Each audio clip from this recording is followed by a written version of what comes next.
Apa kabar pemirsa? Senang sekali saya Olga Lydia bisa kembali menjumpai Anda dalam program Mata Uang. Dan di sini saya akan mengajak Anda untuk mengikuti obrolan kami mengenai tips dan trik dalam pengelolaan keuangan kita untuk masa depan yang lebih baik. Nah, saya yakin sebagian dari Anda yang gemar berinvestasi pasti sudah tidak asing lagi dengan istilah unit link. Sebuah produk investasi berbasis asuransi dan macam-macam program yang ditawarkan dan disambut luas oleh masyarakat. Nah, kira-kira seperti apa respon masyarakat? Langsung kita jumpai, inilah Intan Ernita. Olga, terima kasih banyak Olga. Nah, sekarang saya sudah sama Mas Rudi nih, mau tanya seberapa pentingnya sih asuransi yang digabungkan dengan investasi. Nah, ini sudah ada Mas Rudi depan saya yang mau saya tanya tentang hal tersebut. Halo Mas Rudi, apa kabar? Baik. Kalau asuransi yang digabungkan dengan investasi, menurut Mas Rudi itu penting atau enggak? Kalau buat aku penting ya, karena kan di lain dapat asuransinya, kita juga dapat investasinya. Keuntungan lainnya apa menurut Mas Rudi sendiri dengan ada penggabungan asuransi dengan investasi tadi? Kalau untuk keuntungan buat saya, satu kita bisa klaim dengan kesehatan kita, kedua kita bisa tabungan lah untuk masa depan, mungkin buat keturunan saya nantinya. Nah, itu tadi pandangan tentang asuransi yang digabungkan oleh investasi. Kata Mas Rudi sangat penting nih buat dia, karena buat kesehatan juga buat masa depan. Tapi saya masih mau tanya lagi pendapat dari masyarakat lainnya. Kalau gitu, kita ikut lagi yuk mencari yang lain. Terima kasih Mas Rudi. Halo Mbak Anti, apa kabar? Oh, baik. Mbak Anti, ini saya mau tanya nih, menurut Mbak Anti, asuransi yang digabungkan dengan investasi menguntungkan atau tidak? Kalau dari segi keuntungan pasti menguntungkan. Cuman pada prakteknya, karena saya seorang ibu rumah tangga, menurut saya itu lebih baik sendiri-sendiri ya, maksudnya untuk preminya sendiri, terus kemudian investasinya juga sendiri gitu. Tapi nggak ribet tuh Mbak, kan berarti kan kayak gitu kan Mbak Anti harus mengecek asuransinya sendiri, kemudian juga investasinya juga harus dicek sendiri, nggak buang waktu ya Mbak ya? Enggak lah gitu. Kalau untuk ibu rumah tangga ya saya fokusnya ke keluarga ya. Jadi waktu untuk kesana kemarinya otomatis kan nggak seperti ibu-ibu pekerja atau orang-orang yang bekerja di kantor gitu. Oke, kalau gitu terima kasih banyak Mbak Anti atas waktunya. Oke Olga, itu tadi beberapa pendapat masyarakat mengenai asuransi yang digabungkan dengan investasi. Ada yang bilang menguntungkan, ada yang bilang masing-masing. Nah, baiknya gimana? Nah, sekarang kita lanjutkan saja dengan Olga sendiri ya. Silakan Olga. Oke, terima kasih Intan. Dan memang kita lihat bahwa masyarakat sebetulnya sudah mengenal apa yang disebut dengan unit link. Sekarang saya ingin tanya kepada Ahmad Ghazali nih. Mas Ghazali, itu sebetulnya pengertian dasarnya sendiri unit link seperti apa sih? Oke, unit link adalah produk asuransi yang ada investasinya. Bedakan ya, bukan investasi yang ada asuransinya, tapi asuransi. Nggak boleh terbalik ya? Nggak boleh terbalik. Okay. Asuransi yang ada investasinya, sehingga kita paham betul bahwa produk dasarnya adalah produk asuransi. Ya. Lalu kemudian ditambahkan dengan unsur investasi untuk memudahkan masyarakat, karena biasanya kan kalau kita invest, pertama kadang kita bingung invest di mana. Yang kedua kita bingung bagaimana caranya bisa invest secara rutin atau secara periodik gitu ya. Nah, dengan adanya unit link, masyarakat yang ikut investasi bisa kemudian beli yang ikut asuransi bisa kemudian beli investasi dengan mudah karena dipilihkan yang terbaik. Yang kedua adalah bisa secara rutin, didorong untuk secara rutin investment. Karena investasi yang paling bagus itu yang rutin. Jadi mau nggak mau jadi rajin ya investasinya. Jadi rajin investasi, betul. Oke, tapi kalau kita lihat tadi di masyarakat yang mengatakan bahwa ini baik, ada juga yang bilang kayaknya kurang bagus, mendingan investasi sendiri, asuransi sendiri. Sebetulnya baik buruknya ini menurut sudut pandang mana aja nih? Oke, jadi pertama kita harus luruskan bahwa tidak ada produk yang salah. Yang ada mungkin adalah penjelasan yang salah dari agennya, dari penjual asuransinya, atau masyarakat sendiri atau nasabah sendiri yang salah memahami tentang produk asuransi. Contoh, ada masyarakat yang berpendapat bahwa wah kalau ikut unit link dijamin keuntungannya. No, itu salah. Tidak ada produk investasi satupun juga yang boleh menjamin berapa keuntungannya secara pasti gitu ya. Yang kedua mungkin kesalahannya adalah, loh kok saya baru setahun 2 tahun kok belum kelihatan investmentnya. Nah, berarti dia juga tidak paham atau gagal paham bahwa sebetulnya dari premi yang awal-awal tahun dibayar itu adalah untuk membayar biaya asuransinya dulu, baru kemudian di tahun ketiga, tahun keempat atau tahun kelima baru kita mulai untuk investmentnya lebih banyak. Oke, ini dipertegas aja nih, saya yakin di rumah ada ibu-ibu dan bapak-bapak yang khawatir nih masa depan keluarganya dalam berinvestasi. Beli unit link bisa rugi nggak? Bisa rugi. Investasi apapun bisa rugi. Justru kalau ada yang menawarkan beli ini nggak mungkin rugi, nah itu yang salah. Itu yang berbahaya. Itu yang berbahaya. Unit link bisa rugi dalam arti begini loh ya, bahwa harganya naik turun, naik turun, naik turun, naik turun. Ya. Pada saat turun bisa jadi rugi. Itulah kenapa investasi di unit link disarankan untuk jangka panjang dan setorannya setiap bulan. Dengan adanya setoran setiap bulan, ketika harga naik kita dapat harga sedikit lebih tinggi, harga turun kita dapat harga sedikit lebih rendah. Tapi ketika jangka panjang grafiknya itu naik turun, tapi dalam jangka panjang naik, kita akan dapatkan kenaikan harga. Pada akhirnya biasanya naik ya? Pada akhirnya biasanya naik dalam jangka panjang. Oke, jadi pada saat kita beli mungkin agak naik, mungkin sedikit rugi. Tapi Iya. pada saat turun mungkin lebih untung. Tapi Iya, kalau kita betul. jual pada saat lagi di bawah, kita malah jadi Iya, rugi makanya gitu. unit link tidak disarankan untuk jual beli seperti saham. Oke. Tapi dia disarankan untuk tambah sehingga dalam periode tertentu kita mengumpulkan sejumlah dana yang cukup besar. Gitu. Oke, kira-kira berapa lama sih idealnya kita membeli unit link dan tidak dilepas-lepas? Minimal 5 tahun deh. Minimal 5 5 tahun. Karena tahun pertama, tahun 2, ke tahun ketiga mungkin kita akan lebih banyak untuk fokus kepada membentuk asuransinya dulu. Ya. Baru kemudian tahun keempat kita mulai investment. Tahun kelima mungkin baru akan kelihatan pertumbuhannya. Biasanya sih 5 tahun juga minimum. Kita sarankan 10 tahun bahkan lebih untuk unit link. Oh, untuk lebih gitu ya. Dan Iya. ini biasanya memang di atas inflasi dan di atas bunga bank ya? Di atas inflasi, di atas bunga bank. Oke. Nah, ini menarik juga. Kalau gitu, konsumen seperti apa yang cocok untuk membeli Oke, unit link? konsumen yang cocok untuk unit link adalah satu, mereka yang mengutamakan kepraktisan dan tidak mau repot. Katakanlah kalau saya harus ngambil asuransi secara terpisah, saya juga harus ngambil investment secara terpisah, harus sebar ke rekening ini, tentu akan merepotkan, terutama untuk mereka yang sibuk. Yang kedua, unit link juga cocok untuk mereka yang profesional atau pengusaha yang mungkin agak kesulitan untuk kemudian punya asuransi secara terpisah, atau apalagi asuransi kesehatan yang biasanya lebih efisien kalau dalam bentuk grup. Ya kan? Sedangkan profesional, pengusaha mungkin agak kesulitan. Nah, pakai unit link bisa lebih enak. Yang ketiga, juga unit link ini cocok untuk mereka yang orang awam yang tidak paham mau invest di mana. Aduh, katanya sih saya harusnya invest di sini tapi nggak tahu belinya di mana, nggak tahu bagaimana caranya. Ya sudah, lebih baik dengan unit link. Karena lebih dimudahkan, agennya akan menjelaskan dan juga mengingatkan untuk terus-menerus membayar atau bayar preminya secara bulanan. Oke, ini menarik sekali nih. Kemudian pertanyaan saya berikut, jadi apakah tepat nih kita berinvestasi di unit link? Kan ada data-data yang bisa disampaikan? Oke, saya punya perbandingan data dalam waktu 3 tahun ya, mulai dari tahun 2010 sampai dengan 2013 menunjukkan bahwa sebetulnya pergerakan IHSG waktu itu kira-kira 44%. Dalam waktu 3 tahun tersebut, unit link ada yang 32, ada yang 38, ada yang 46%.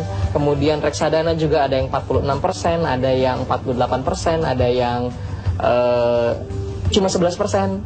Nah, artinya bahwa hasil investasi di unit link ini sebetulnya bisa mengimbangi hasil investasi di reksadana ataupun di saham. Tapi dengan risiko yang lebih rendah. Pertama karena kita tidak akan mengalami lonjakan yang terlalu tinggi, dan yang kedua kita akan diminta untuk bisa secara rutin investasi. Itu yang lebih penting. Ini menggiurkan juga ya? Iya. Saya yakin pemirsa rumah pasti semakin penasaran. Karena itu jangan kemana-mana. Pemirsa, kembali lagi bersama kami dalam program Mata Uang. Wah, tadi apa yang disampaikan oleh Ahmad Gosali ini menarik sekali, khususnya mengenai unit link, karena ternyata return investmentnya lumayan besar ya, 33-46. Iya, dalam waktu 3 tahun, saya punya data dari Januari 2010 sampai dengan Desember 2013, kita bisa membuktikan bahwa investasi di unit link, ingat investasinya saja ya, produk yang setoran yang diinvestasikan, itu returnnya bisa tidak beda jauh dengan kita invest sendiri atau invest secara langsung di reksadana. Karena reksadana beragam sekali, ada yang tadi paling rendah ada yang 11%, ada yang 48%, ada yang 38% gitu kan. Dan di unit link sendiri saya lihat ada yang 32-38. Jadi sebetulnya ya masih berada di range tertentu yang cukup menguntungkan. Cukup menguntungkan Iya. gitu, tidak begitu berbeda jauh dengan Tidak berbeda jauh. langsung. Betul, betul. Nah, saya mau nanya juga nih, apabila kita bayar premi kan di Iya. jangka waktu tertentu sudah selesai pembayarannya, Iya. tapi Iya. asuransinya masih Iya. berlanjut gitu. Tapi kalau untuk investasinya sendiri seperti apa ya? Oke, kalau unit link itu katakanlah kita bayar premi dalam waktu 10 tahun, tapi jangka waktu asuransinya berlaku selama 20 tahun, Betul. ya kan? Nah, setelah 10 tahun kita bayar premi, ada sebagian yang disetorkan sebagai setoran investasi. Ya. Nah, dana yang terkumpul selama 10 tahun tersebut itu tidak akan hangus. Enggak. Tidak akan hangus. Itu tetap dana kita. Dan walaupun kita sudah tidak setor lagi, dananya akan terus berkembang. Dan ini terus diinvestasikan. Terus diinvestasikan lagi, sehingga berkembang terus. Jadi walaupun kita sudah stop setoran investasinya, Ya. tapi saldo kita bisa terus-menerus bertambah. Oke, nah Gitu. pertanyaannya lagi nih. Jadi ada pendapat mengatakan bahwa sebetulnya asuransi sendiri, investasi sendiri. Iya. Menurut Mas Ahmad Ghazali? Asuransi sendiri, investasi sendiri memang lebih efisien, Ya. tapi belum tentu lebih efektif. Karena saya punya banyak kasus yang kemudian merasa oke, dia dengar cerita bahwa oke, lebih baik terpisah. Akhirnya dia sudah punya unit link, kemudian di cancel, Ya. dibatalkan atau ditarik lagi. Tapi kemudian dia juga bingung, loh terus saya investnya di mana? Terus saya beli asuransi apa? Akhirnya dia tidak tercover asuransi dan juga nggak punya investment juga. Akhirnya nggak bisa invest secara rutin, kan percuma juga akhirnya. Jadi unit link sebetulnya tetap pilihan yang baik Tetap ya. pilihan yang baik. Saya bilang efektivitas jauh lebih penting dibandingkan dengan efisiensi. Tuh. Kalau sudah punya unit link, tetap perlu punya investasi yang murni investasi nggak sih? Tidak ada satu produk yang bisa memenuhi semua kebutuhan satu orang. Sehingga Anda punya unit link, oke, sebagai basic coverage, juga sebagai basic investment kita punya. Tapi kemudian mau lebih bagus lagi, silahkan ambil investasi lagi yang lain, yang hasilnya mungkin bisa lebih tinggi. Karena kan sambil kita beli unit link, kita sambil belajar dong. Oh ternyata naik turun seperti ini. Oke, sehingga Anda bisa pilih juga investasi yang lain yang bisa lebih menguntungkan. Oke, jadi kombinasi. Kombinasi.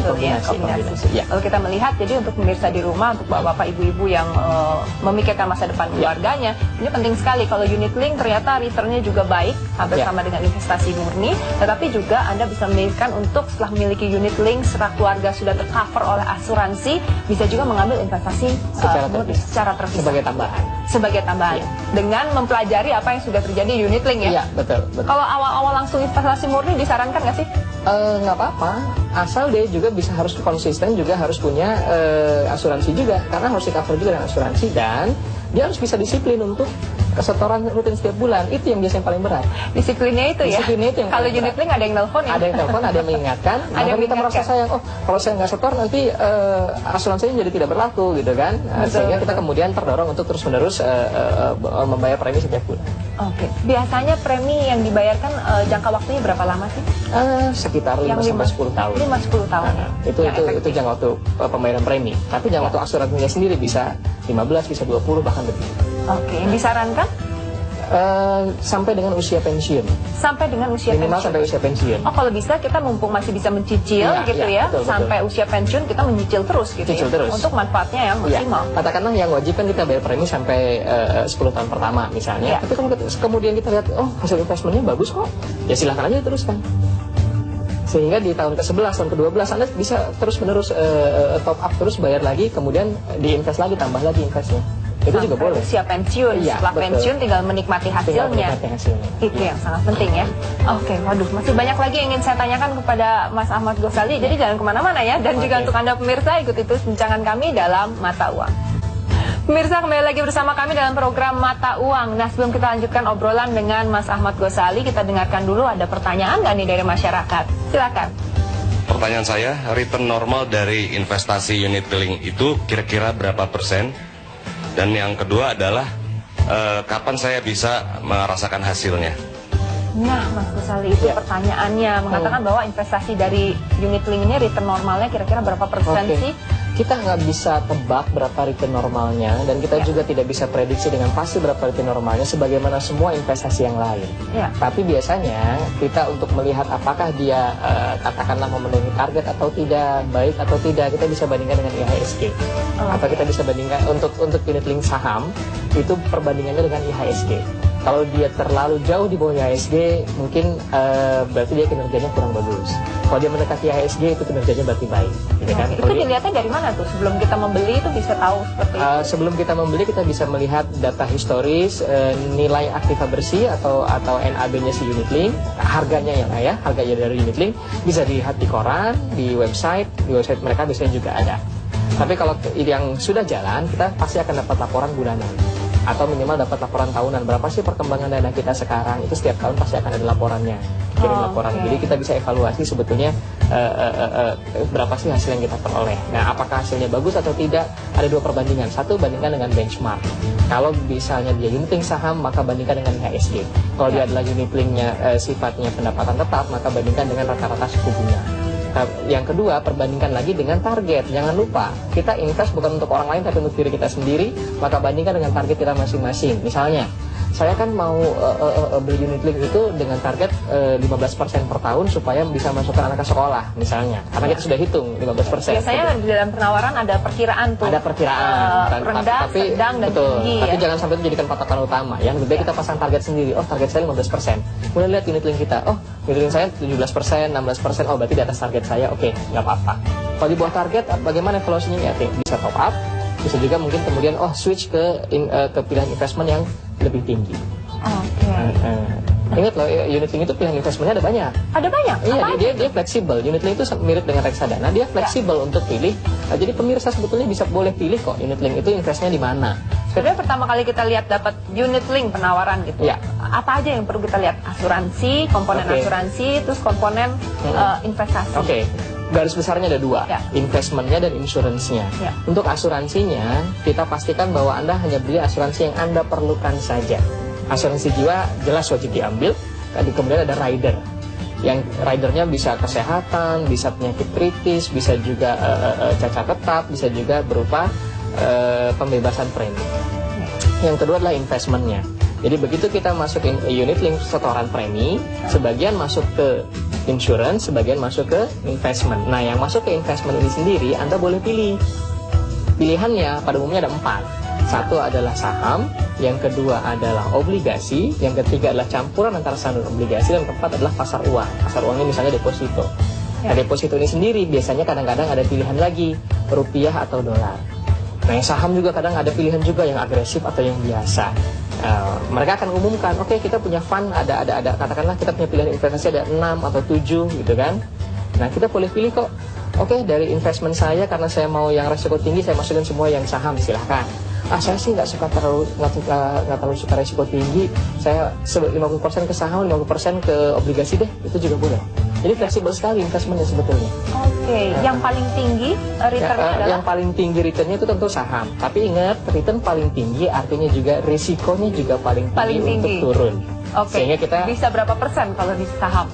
Kalau di saham ada 1 tahun 40%, 50% bisa. Bisa. Tapi turun sebanyak itu juga bisa. Jadi kita memang kalau misalnya untuk jangka panjang boleh lah yang saham. Kalau misalnya untuk kita yang suka agresif investmentnya, silahkan pilih yang saham. Urutannya yang paling tinggi itu saham, yang kemudian yang kedua adalah campuran, yang ketiga adalah pendapatan tetap, yang keempat adalah kategori yang pasar uang. Pasar uang. Pasar uang ini hasilnya paling serendah-rendahnya berapa sih? Serendah-rendahnya sedikit di atas deposito. Misalnya deposito 5-6%, dia bisa memberikan 6-7%. Oke. Itu pasar uang. Pasar uang. Kalau pendapatan tetap ya sama dengan obligasi, atau kita bisa tengok misalnya obligasi pemerintah atau sukuk atau ori ya. Mungkin katakanlah 2-3% di atas suku bunga bank. Nah, kemudian kalau kemudian campuran ya di tengah-tengah antara saham dan pendapatan tetap.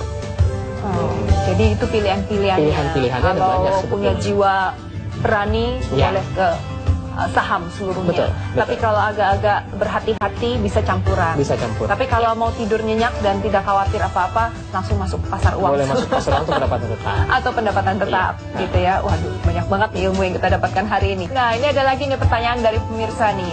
Kapan manfaat investasi dari unit link sudah bisa dirasakan? Oke. Manfaat investasi unit link itu ada 2 sebetulnya. Jangan lupa, jangan sampai kita cuma bertanya, loh, saya udah bayar sekian juta rupiah selama 1 tahun, begitu terima laporan kok saldonya cuma sekian. Jangan lupa bahwa manfaat unit link itu ada 2. Pertama adalah coverage asuransi, yang kedua adalah investasi. Sehingga kalau di tahun pertama, tahun kedua Anda mendapatkan laporan investasinya mungkin tidak memuaskan, itu karena premi yang dibayarkan di tahun pertama, tahun kedua dan tahun ketiga itu lebih banyak juga untuk biaya-biaya. Oke, yang masuk ke investment belum semua. Jadi komponen untuk bayar asuransinya jauh lebih besar. Di awal dulu, di awal lebih besar. Baru kemudian di tahun keempat, komponen untuk bayar investmentnya menjadi lebih besar. Sehingga baru akan berasa investmentnya di tahun keempat. Tapi coverage insurance-nya sudah bisa dinikmati sejak Anda bayar premi. Sejak polisinya berlaku, Anda sudah di-cover secara asuransinya. Tapi investasinya mungkin baru akan berasa kalau dibandingkan dengan setorannya itu di tahun keempat. Karena di tahun pertama, tahun kedua, tahun ketiga lebih banyak untuk bayar biaya-biaya dulu. Di tahun keempat baru 100% mungkin dari investment, dari premiumnya, dari premi yang Anda bayarkan itu masuk semua ke investasi. Tapi jangan lupa loh ya, ada yang namanya cost of insurance dan cost of riders. Ya. Jadi tadi kita pilih kan ada asuransi jiwanya, ada asuransi tambahannya atau ridersnya, itu biayanya nanti dipotong dari saldo investasi kita. Ya. Itulah ada biaya itu karena kan masih karena asuransinya kan ada terus. Resikonya tetap ditanggung. Ini juga kadang-kadang juga misleading. Jangan sampai kita salah paham bahwa cukup bayar 10 tahun kemudian dilindungi 20 tahun. Sebetulnya kita bayar asuransinya tetap setiap bulan. Ada, walaupun sangat kecil dibandingkan dengan saldo investmentnya. Nah, dipotongnya di mana? Dipotong dari saldo investment yang sudah terkumpul. Itulah kenapa penting juga untuk kita melihat jangka waktu pembayaran premi. Jangan terlalu jauh, makin panjang makin bagus karena akan makin banyak dana yang terkumpul sehingga pembayaran asuransinya menjadi aman, asuransinya di cover terus, dan juga ketika masuk usia pensiun kita sudah punya dana yang cukup besar. Kemudian biasanya kita suka dikirimin laporan-laporan yang banyak angka-angkanya. Bagaimana sih sebenarnya membaca laporan dari Polis Unit Link itu kan kadang-kadang bingung juga gitu, berlembar-lembar penuh dengan angka. Kalau laporan tahunan kita terima, cukup lihat ini deh. Kalau misalnya bingung saldonya berapa sih? Saldo tahun lalu sekian, saldo tahun ini sekian. Meningkat, gitu kan? Atau kalau kita mau lebih teliti, lihat harganya tahun lalu misalnya harganya 1.500. Nah, sekarang harganya 1.700.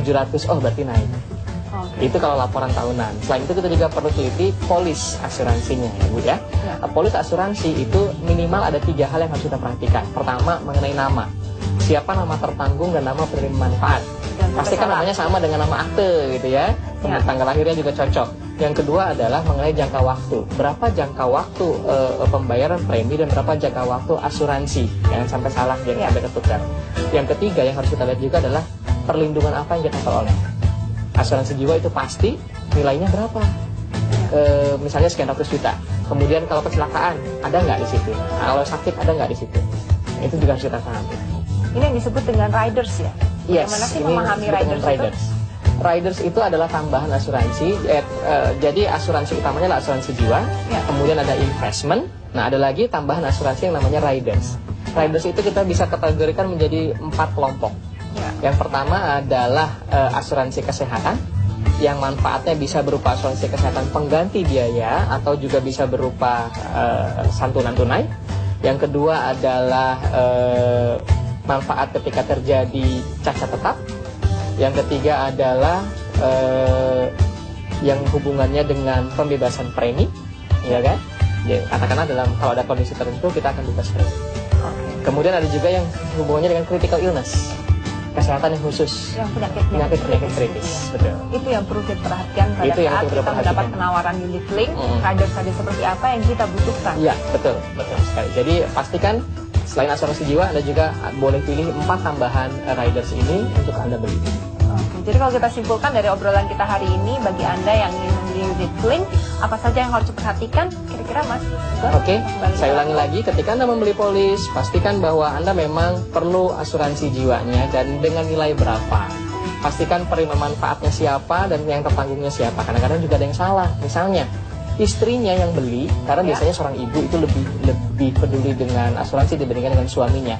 Istrinya yang beli, suaminya nggak setuju, sehingga kemudian pakai nama istri sebagai nama tertanggung. Padahal istrinya nggak kerja. Akhirnya apa yang terjadi? Kalau istrinya meninggal dunia, asuransinya malah keluar. Kalau suaminya meninggal dunia, asuransinya malah nggak keluar. Padahal selama ini penghasilan dari suami, itu juga salah. Jadi pastikan penerima nama tertanggung adalah orang yang mencari nafkah di keluarga Anda. Kemudian siapa penerima manfaat? Tentu istri dan anak-anak, ya kan? Yang kedua diperhatikan adalah jangka waktu pembayaran premi dan jangka waktu asuransinya. Dan yang ketiga adalah asuransinya mencakup apa saja dan nilainya berapa. Itu yang harus diperhatikan. Itu yang paling penting ya. Kalau gitu, mudah-mudahan dengan obrolan hari ini Anda bisa segera berasuransi dan berunit link sambil memilih-milih kira-kira yang mana yang paling tepat. Baiklah, terima kasih Mas Rosali sudah berbagi bersama kita. Sama-sama. Dan terima kasih juga Anda pemirsa sudah mengikuti obrolan kami. Dan jangan lupa kita akan menjumpai Anda kembali dalam program Mata Uang minggu depan.